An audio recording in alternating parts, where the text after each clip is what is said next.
திருப்பத்தூர் செல்லும் பயணிகளை பேருந்தில் ஏற்ற மறுத்ததால் பொதுமக்கள் பேருந்தை முற்றுகையிட்டு போராட்டத்தில் ஈடுபட்டனர். திருப்பத்தூர் மக்களை நடத்துனர்கள் பேருந்தில் ஏற்ற மறுப்பது ஏன்? புகார் கொடுத்தும் அதிகாரிகள் நடவடிக்கை எடுக்க தயக்கம் காட்டுவது ஏன்?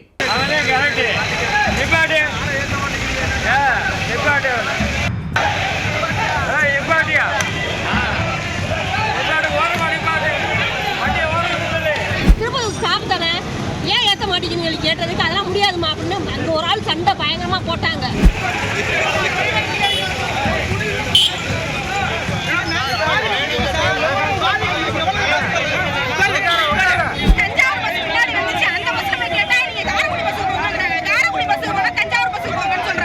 திருப்பத்தூர் பயணிகளை பேருந்தில் ஏற்ற மறுக்கும் நடத்துனர்கள். பொங்கி எழுந்த திருப்பத்தூர் மக்கள். நடந்தது என்ன?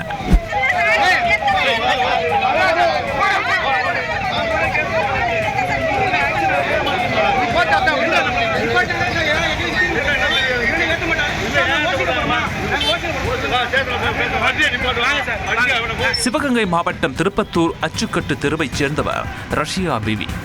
இவர் தன்னுடைய குடும்பத்துடன் மதுரையில் இருந்து திருப்பத்தூருக்கு செல்வதற்காக காரைக்குடி செல்லும் தனியார் பேருந்தில் ஏறியுள்ளார்.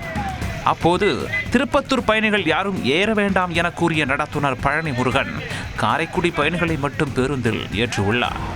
உடனே ரஷ்யா பிவி, திருப்பத்தூர் வழியாகத்தானே காரைக்குடி செல்கிறீர்கள், திருப்பத்தூரும் பெரிய ஊர்தானே என கூறி பேருந்தில் ஏற முயற்சித்த போது நடத்துனர் பழனி முருகன் ஆவேசமாக பேசி அவரை கீழே இறக்கிவிட்டதாக கூறப்படுகிறது. பின்பு பேருந்து கிளம்பும் பொழுது இப்போது ஏறிக்கொள்ளுங்கள் என கூறியதை அடுத்து அந்த பெண் பேருந்தில் நின்று கொண்டே திருப்பத்தூர் வரை பயணம் செய்துள்ளார். இந்த தகவல் குறித்து திருப்பத்தூரில் தனது உறவினர்களுக்கு தெரிவிக்க உறவினர்கள், திருப்பத்தூர் பகுதி மக்கள் என அனைவரும் ஒன்று திரண்டு அண்ணா சிலையின் அருகே தனியார் பேருந்தை வழிமறித்து சிறைபிடித்தனர்.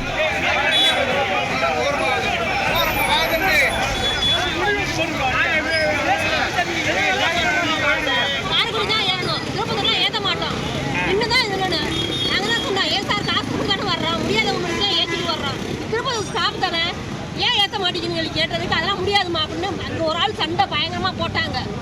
போடட்டும், இதனால நாங்களும் கூட வர்றோம்னு சொன்னோம். அடுத்து கவர்மெண்ட் வண்டி வரவும் இப்போ தேவட்ட வண்டியில் ஏறி நாங்கள் வர்றோம். நான் பண்ண தெரியாத மனுஷி எப்படி கூட்டிகிட்டு வரோம் பாருங்க.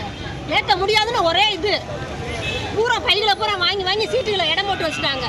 அப்போ நாங்களாம் எப்படி சார் வர்றது? திருப்பத்தூர் இது ஒரு ஊர் தானே, மக்களாம் எப்படி வர்றது? அப்போது புதுத்தெருவைச் சேர்ந்த சுபா என்ற 27 வயது இளம்பெண் இதேபோன்று பின்னே நிற்கும் அரசு பேருந்தும் தன்னை ஏற்ற மறுத்ததாகவும், கொட்டும் மழையிலும் தன்னை பேருந்தில் ஏற விடாமல் அரசு பேருந்தின் நடத்துனர் தடுத்ததாகவும் தெரிவித்தார். உடனே அங்கிருந்த பொதுமக்கள் மதுரையில் இருந்து திருப்பத்தூர் வழியாக தஞ்சாவூர் சென்ற அரசு பேருந்தையும் சிறைபிடித்தனர்.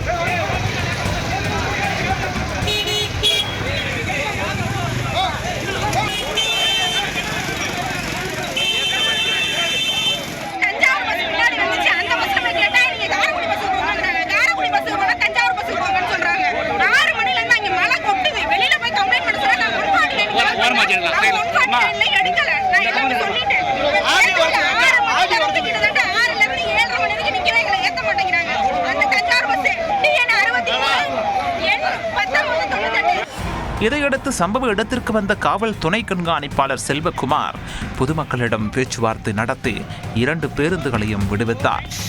இதேபோன்று கடந்த 15ஆம் தேதி திருப்பத்தூர் பயணிகளை ஏற்ற மறுத்ததாக கூறி அரசு பேருந்தை வழிமறித்து பொதுமக்கள் சாலை மறியலும் செய்தனர். இந்த நிலையில் மீண்டும் அதேபோன்று ஒரு சம்பவம் நடந்துள்ளது. மதுரையிலிருந்து திருப்பத்தூர் வழியாக செல்லும் பேருந்துகள் அனைத்தும் திருப்பத்தூர் மக்களை ஏற்ற மறுப்பதாக திருப்பத்தூர் மக்கள் குற்றம் சாட்டியுள்ளனர். இந்த சம்பவத்தால் திருப்பத்தூர் மக்கள் தீண்டாமை கொடுமையில் சிக்கி தவிப்பதாக வேதனையோடு கூறியுள்ளனர். திருப்பத்தூர் பகுதி மக்களின் முற்றுகையால் பேருந்து நிலையத்தில் சுமார் 30 நிமிடத்திற்கு மேலாக போக்குவரத்தும் பாதிக்கப்பட்டது. பல வருடங்களாக தொடர்ந்து நடைபெற்று வரும் இச்சம்பவம் குறித்து இதுவரை மாவட்ட நிர்வாகமோ போக்குவரத்து துறையோ எந்தவித நடவடிக்கையும் எடுக்கவில்லை எனவும், இதனால் பெரும் மன உளைச்சலுக்கு ஆளாவதாகவும் பொதுமக்கள் வேதனையும் தெரிவித்துள்ளனர். பிரச்சனை கிடையாது, காரைக்குடி டிக்கெட் ஏத்துறாங்க. அதே மாதிரி புதுக்கோட்டைக்கு டிக்கெட் எடுத்தோம்னா பிரச்சனை கிடையாது, தஞ்சாவூர் டிக்கெட் எடுத்தா உங்களுக்கு பிரச்சனை கிடையாது. ஆனா திருப்பத்தூர் வரக்கூடாதுன்னா அப்ப திருப்பத்தூர்ல பஸ் ஸ்டாண்டுக்குள்ள ஏன் பஸ் வருது? இதற்கிடையே பயணிகளை ஏற்ற மறுத்த பேருந்து மீது நடவடிக்கை எடுக்கும்படி RTO அலுவலகத்தில் புகார் கொடுத்துள்ளனர். ஆனால் புகார் கொடுத்தவரின் செல்போன் எண்ணை அந்த பேருந்தின் நடத்துனரிடம் ஆர்டிஓ அதிகாரிகள் கொடுத்திருப்பதாகவும் பொதுமக்கள் கவலை தெரிவித்துள்ளனர். கம்ப்ளைண்ட் பண்ணிருக்காங்க அந்த கேஸுக்கு பண்ணுனா யாரு கம்ப்ளைண்ட் பண்ணாலும் அவரோட நம்பரை இந்த என்என்எஸ் மேனேஜருக்கு அனுப்பியிருக்காரு. இவர் ஆர்டிஓ வந்து சிவகங்கைக்கு ஆர்டிஓ இருக்காரா இல்ல தனியார் பஸ்ஸுக்கு ஆர்டிஓ இருக்காரா? இவர் எப்படி ஒரு கம்ப்ளைண்ட் பண்ணவரோட நம்பர் எப்படி கொடுக்கலாம்? மதுரையிலிருந்து திருப்பத்தூருக்கு மட்டும் தனியாக பேருந்துகளை இயக்கினார் இந்த பிரச்சனை முடிவுக்கு வரும் என்றும் பொதுமக்கள் தெரிவித்துள்ளனர்.